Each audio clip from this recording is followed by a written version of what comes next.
नमस्कार साथियों, मेरा नाम है अंकित। स्वागत है आपका भारतीय परिवार यूट्यूब चैनल पर। साथियों, आज हम इस वीडियो में जीएम फूड और जीएम फसलों पर बात करेंगे। हाल ही में भारत की एक केंद्रीय एजेंसी FSSAI यानी कि food safety and standard authority of India ने भारत में जीएम खाद्य पदार्थों को रेगुलेट करने के संबंध में एक ड्राफ्ट तैयार किया है, जिसमें जीएम फूड को भारत में बिक्री के लिए अनुमति देने की बात है। इस ड्राफ्ट पर FSSAI ने लोगों की राय भी मांगी है। बात शुरू करने से पहले हम ये समझ लेते हैं कि आखिर ये GMO यानी कि जेनेटिकली मॉडिफाइड ऑर्गेनिज्म क्या होता है। साथियों, सृष्टि के प्रारंभ से ही प्रत्येक जीव, पेड़ पौधे और वनस्पति में कुछ भौतिक आनुवंशिक गुण पाए जाते हैं और यह एक पीढ़ी से अगली पीढ़ी में पहुंचते रहते हैं। आजकल आमतौर पर इन्हें जीन्स और DNA जैसे शब्दों से समझा जा सकता है।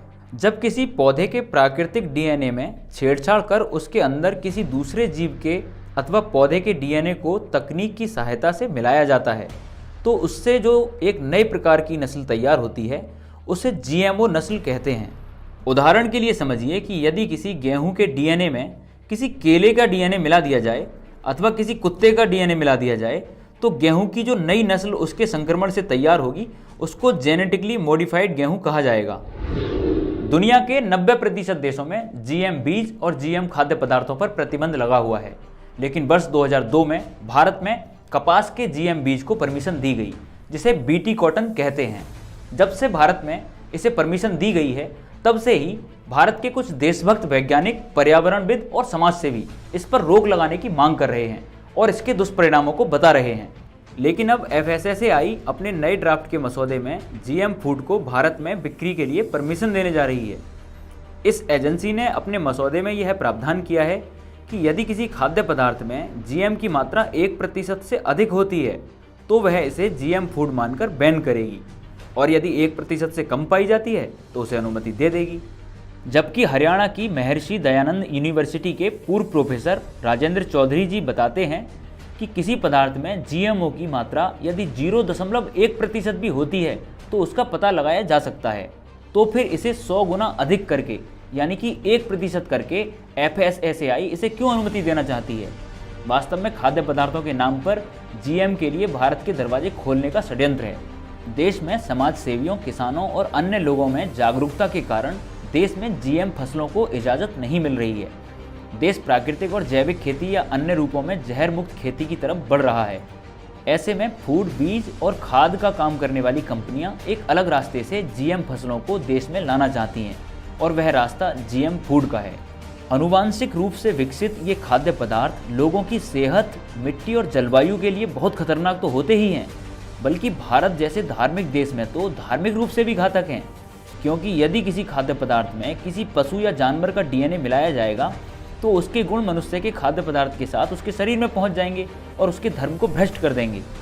ऐसा जेनेटिकली मॉडिफाइड फूड खाने के बाद कोई व्यक्ति खुद को कैसे शाकाहारी कह सकता है? और इन GM खाद्य पदार्थों में ऐसे भी तत्व आएंगे जिनकी आपके शरीर को आदत पड़ सकती है, और सरकार जिसे 1% GM खाद्य मानकर जांचेगी वह तो फाइनल प्रोडक्ट होगा। हो सकता है कि 2 या 3 पदार्थों से मिलकर कोई पदार्थ बनाया गया हो और उसमें से किसी एक में GM की मात्रा 50% हो, लेकिन उसकी मात्रा फाइनल प्रोडक्ट में कम होने की वजह से फाइनल प्रोडक्ट में 1% से भी कम GM हो सकता है, लेकिन एक पूरी तरह से GMO खाद्य आपके भोजन का हिस्सा होगा। वर्ष 2014-15 में कृषि मंत्री राधा मोहन सिंह जी के नेतृत्व में सरसों के GM बीज को परमिशन देने की तैयारी पूरी हो चुकी थी, लेकिन जनता के विरोध के बाद उस पर प्रतिबंध लगा दिया गया। किसान नेता और भारतीय किसान यूनियन के राष्ट्रीय प्रवक्ता राकेश टिकैत ने GM फूड को लेकर सवाल किया है। साथ ही उन्होंने इस मसौदे पर लोगों की प्रतिक्रिया की समय सीमा आगे बढ़ाने की मांग की है। राकेश टिकैत ने लिखा है, GM फूड क्यों लाना चाहता है FSSAI? किसके फायदे के लिए? सभी के बीच GM पदार्थों को लेकर गंभीर चिंता है। FSSAI, आपकी जिम्मेदारी है कि स्थानीय भाषाओं में विनियमों का मसौदा तैयार करें, अपने प्रस्तावों पर व्यापक विचार विमर्श करें और लोगों की प्रतिक्रिया की समय सीमा 15 जनवरी से आगे बढ़ाएं। प्रकृति ने प्रत्येक जीव के लिए उसके भोजन में पर्याप्त मात्रा में पोषक तत्व दिए हैं।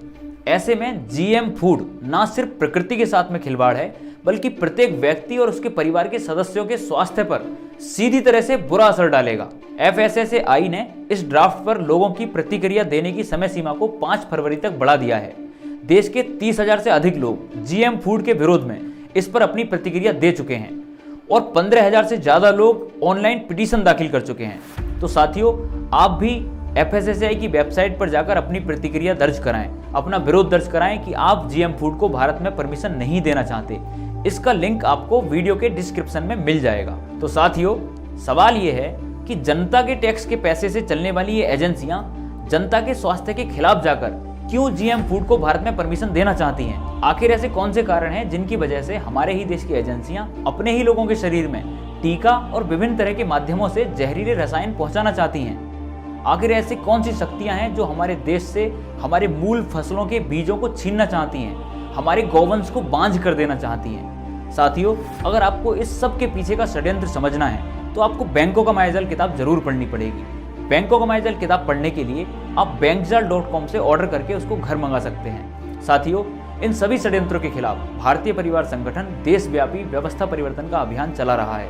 अगर आप भी इस अभियान से जुड़ना चाहते हैं तो हमारी वेबसाइट bankjaal.com पर जाकर हमसे जुड़ने के लिए रजिस्टर कर सकते हैं। तो साथियों, मिलते हैं अगले वीडियो में। तब तक के लिए नमस्कार, जय हिंद।